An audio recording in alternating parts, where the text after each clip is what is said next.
कह रहा है ये ना मुश्किल है। तो मुश्किल होने का फिर मैंने सारे रिश्तेदार को रात को फोन किया। मतलब मैं हमारे एक अच्छे थे, हमने बोला कि पैसे जो लगे हम लगाते हैं, लेकिन हम गंगाराम ले जाते हैं। उन्होंने बोले, डॉक्टर ने बोल दिया कि चाहे तुम गंगाराम ले जाओ, चाहे तुम मेडिकल में ले जाओ, चाहे तुम लाखों रुपए लगाओ या कुछ भी लगाओ, कि तो ये तो हमें ऑक्सीजन के द्वारा इनको सांस दे रहे हैं, उसे कुछ नहीं है इनमें। तो 9:30 बजे कर दिया था, डिक्लेयर कर दिया था कि बॉडी खत्म हो गई है। नहीं तब तो नीतू स्कूल में थी। मतलब मुझे याद है कि फिर हमने किसी को भेजा, मैंने जब बच्चे तो सब स्कूल में थे, हम लोग सिर्फ नवीन आया था वहां पे। नवीन लिफ्ट में आके बोला कि पापा कहाँ है। मैंने कहा तेरे पापा आ रहे हैं पीछे से। वो वहीं पर मेरे को बाहर, मतलब मैं उस समय तो बिल्कुल बाहर आके लिफ्ट में मेरे ऊपर चिपटने लगा कि पता मुझे बाहर मत जाओ, नीचे मत उतरो, पापा के पास ले चलो मेरे को। मैंने कहा नहीं तेरे पापा पीछे से आ रहे हैं, हम पहले जाएंगे घर। चल, कह रहा आप झूठ बोल रहे हो, पापा की तबीयत ज्यादा खराब है। मैंने कहा नहीं पापा तो बिल्कुल ठीक हो गए हैं, तू घर चल। फिर मैं उसको पकड़ के नीचे लेके गाड़ी के अंदर मैंने जबरदस्ती धक्का मार के बैठाया उसको। वो चिल्लाने लगा मेरे ऊपर कि मुझे पापा को देखना है, पापा को देखना है। मैंने कहा तेरे पापा आ रहे तो चल घर जाके देखे। तो घर गई तो सास रोने लगी कि मुझे कौन पालेगा, कौन रखेगा। तो मैंने बोला कोई बात नहीं, मैं रखूंगी, बेटा नहीं तो बहू है, मैं रखूंगी तुमको, पूरा अपने तरफ रखूंगी, मैं खाऊंगी, तुम्हें भी खिलाऊंगी, मैं भूख मरूंगी, तुम भी भूख मरना। तो इसीलिए आपको मेरे पापा व्लॉग्स में नहीं दिखते, मेरे साथ नहीं दिखते, मगर दिखते नहीं है, मगर मुझे महसूस होते हैं कि वो मेरे आसपास हैं। तभी उनका आशीर्वाद है मेरे सर पर, तभी मैं यहाँ पर इतनी आगे पहुंच पाई हूँ। और मेरी दादी, क्योंकि मम्मी और पापा शुरू से जॉब करते थे, वो कभी घर पर नहीं बैठे। और मेरी अम्मा ने, मेरी दादी ने मुझे बचपन से पाला है ना मम्मी। मेरी दादी ने मुझे पाला, मम्मी तो जॉब करती थी, और फिर पापा के जाने के बाद भी मम्मी जॉब करती थी, तो मेरी दादी ने मुझे देखा। मेरी दादी और मेरे पापा का ही मेरे सर पर हाथ है। और मेरी मम्मी ने कभी भी पापा की कमी महसूस नहीं होने दी। जबकि मैं 11 साल की थी, मुझे इतनी पापा की बातें याद नहीं है कि मैंने क्या टाइम स्पेंड किया पापा के साथ, मुझे इतना कुछ याद नहीं है। मगर हाँ, मैं एक चीज बोल सकती हूँ कि मैंने 1-2 बारी मम्मी के फेस पर देखी है कमी महसूस होते हुए, मगर मैंने खुद नहीं करी, क्योंकि मम्मी ने कभी हमें वो कमी महसूस होने ही नहीं दी। मम्मी ने हमेशा मुझे यही, हम लोगों को, चारों भाई बहनों को यही बताया कि खुद करो, किसी के आगे हाथ मत फैलाना कभी भी। तो मम्मी ने वो कमी नहीं महसूस होने दी, जिस वजह से हम लोग यहाँ पर है। मेरी मम्मी हमें यहाँ तक लेकर आई हैं। तो बस यही बोलूंगी कि मेरे पापा अभी भी मेरे साथ ही हैं। वो मैं देख नहीं सकती हूँ उनको, मैं बात नहीं कर सकती हूँ, मगर मुझे लगता है कि वो मेरे साथ है, मेरे आसपास है। और मैं बस आप लोगों को यही बोलना चाहूंगी कि आपके मम्मी पापा है तो आप बहुत ही ज्यादा लकी हो। बस उनकी ऐसी कदर करो, उनसे बातें करो, उनके साथ टाइम स्पेंड करो। क्योंकि मुझे तो कुछ भी याद नहीं है कि मैंने क्या बातें की पापा के साथ, मतलब कैसे रही मैं, मुझे कुछ भी याद नहीं है। आपके पास है तो आप उनकी कदर करो, बस यही मैसेज देना चाहूंगी। सबसे बड़ी चीज कि मैं अपनी मम्मी को थैंक यू बोलना चाहूंगी। मेरी मम्मी ने कभी कभी नहीं ऐसा होने दिया कि हमें खाने की कमी पड़ रही है, हमें कपड़ों की कमी पड़ रही है, कभी भी नहीं।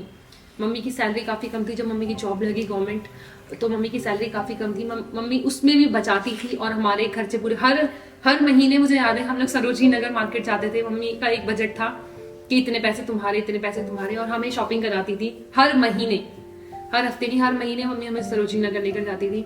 और बहुत ही अच्छे से मम्मी ने हमें पाला, बहुत ही अच्छे से। मतलब एक सिंगल लेडी ऐसे कर सकती है तो। और जितनी भी मुझे इतनी स्ट्रेंथ मिली है ना कि मैं अपनी मम्मी से दूर रह रही हूँ, सिर्फ अपनी मम्मी की वजह से। क्योंकि मैं अपनी मम्मी को ऐसी लाइफ देना चाहती हूँ जो हर बच्चा सोचता है कि वो अपनी मम्मी को देना, अपनी मम्मी पापा को देना चाहता है। तो मैं वही अपनी मम्मी को लाइफ देना चाहती हूँ। और बस मैं यही बोलना चाहती हूँ, मेरे पापा भी ये वीडियो देख रहे होंगे, मैं बस ये बोलना चाहती हूँ कि जो मेरे पापा चाहते थे कि मैं अपनी पत्नी के लिए करूँ, वो ही मैं अपनी मम्मी के लिए कर रही हूँ। तो जब मैं कभी मिलूंगी अपने पापा से, कभी ना कभी तो मिलूंगी, तो मैं अपने पापा को ये जरूर बोलूंगी कि पापा जो आप नहीं कर सकते वो मैंने कर दिया। बस thank you guys, thank you so much, bye. Speechless, मतलब शब्द नहीं होते। मैं जब भी ये स्टोरी सुनता हूँ, नीतू से उसके थॉट्स पूछता हूँ और इमेजिन करने की कोशिश करता हूँ कि क्या कुछ हुआ होगा उस टाइम, क्या कुछ गुजरा होगा उस टाइम। मुझे समझ नहीं आता कि मैं अगर नीतू की जगह होता तो क्या रिएक्शन देता। इस सब के बाद भी नीतू ने हिम्मत नहीं हारी और अपने पैशन को फॉलो किया। जितनी कठिनाइयां उसने देखी, उसके बाद भी अगर आज मैं नीतू को इस जगह देखता हूँ ना, इतनी मेहनत करते हुए देखता हूँ, तो दिल से सैल्यूट करता हूँ मैं उसको। नीतू कहीं ना कहीं एक इंस्पिरेशन है मेरे लिए, आपके लिए। बिना सपोर्ट के भी हम कुछ कर सकते हैं, ये नीतू ने मुझे सिखाया। अगर दिल में आपके में जज्बा है ना कुछ करने का, तो कोई नहीं रोक सकता। ये मैंने नीतू की कहानी से सीखा है, ये मैंने नीतू के साथ सीखा है। एक बच्ची जो स्कूल में हो, जिसके ऊपर से पिता का साया हट जाए, इतना बड़ा मोमेंट एक लाइफ में आ जाए कि उसके बाद से पूरी लाइफ चेंज हो जाए। इस सब के बाद हुआ ये कि नीतू और ज्यादा स्ट्रांग बन गई, क्योंकि अब उसे पता था कि कमजोर बन के कुछ फायदा नहीं। वो जानती थी कि स्ट्रांग बनना ही एकमात्र ऑप्शन है। दोस्तों, हम सब अक्सर देखते हैं नीतू किस तरीके से वीडियो में हंसती खेलती रहती है। ऐसा नहीं कि वो मैंने कभी उसको रोते देखा उस बात को लेके, क्योंकि वो हमेशा बोलती है। मैं उसको कई बार पूछता हूँ कि नीतू क्या कभी कमी महसूस नहीं होती, तो बोलते हैं यार कमी लखन इसलिए महसूस नहीं होती क्योंकि मम्मी ने कभी कमी फील होने नहीं दी। तो सल्यूट है उस माँ को जिसने इतने अच्छी तरीके से सब बच्चों को संभाला, कभी पिता की कमी महसूस नहीं होने दी, और ऐसी अपब्रिंगिंग की कि नीतू में सारे संस्कार भी हैं। यार मैंने बहुत बार सोचा कि अगर उस टाइम मैं नीतू की जगह होता तो क्या करता, और हर बार एक ही जवाब मिला, मैं टूट के बिखर गया होता। और शायद इतनी हिम्मत मेरे अंदर नहीं होती कि अपनी लाइफ में इतना कुछ बड़ा अचीव कर लूं जो कभी किसी ने किया ना हो। कोई ऐसा फैमिली बैकग्राउंड नहीं था, फिर भी वो इस इंडस्ट्री में आई।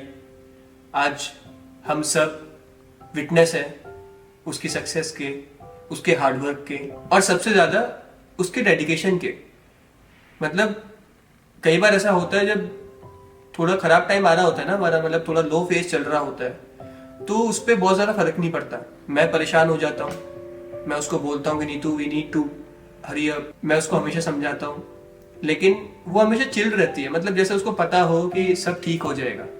और मुझे कहीं ना कहीं ऐसा लगता है कि शायद अंकल उसके साथ है और उसको ये चीज पता है। मतलब उसको पता है कि पापा मेरे साथ है, मेरे साथ कुछ गलत नहीं हो सकता, और अल्टीमेटली सब चीजें इन दी एंड ठीक हो जाती हैं। एक कॉन्फिडेंस जो है ना उसका, वो देख के मुझे बहुत अच्छा लगता है। इतना सब होने के बाद भी वो जिस कॉन्फिडेंस के साथ काम करती है, जिस हार्डवर्क के साथ काम करती है, तो वो मैंने किसी और में नहीं देखा अभी तक। और मैं खुद भी सोचता हूँ कि अगर मेहनत के मामले में नीतू से आधी भी मेहनत कर लूँ ना, तो शायद लाइफ में बहुत कुछ अचीव कर लूंगा।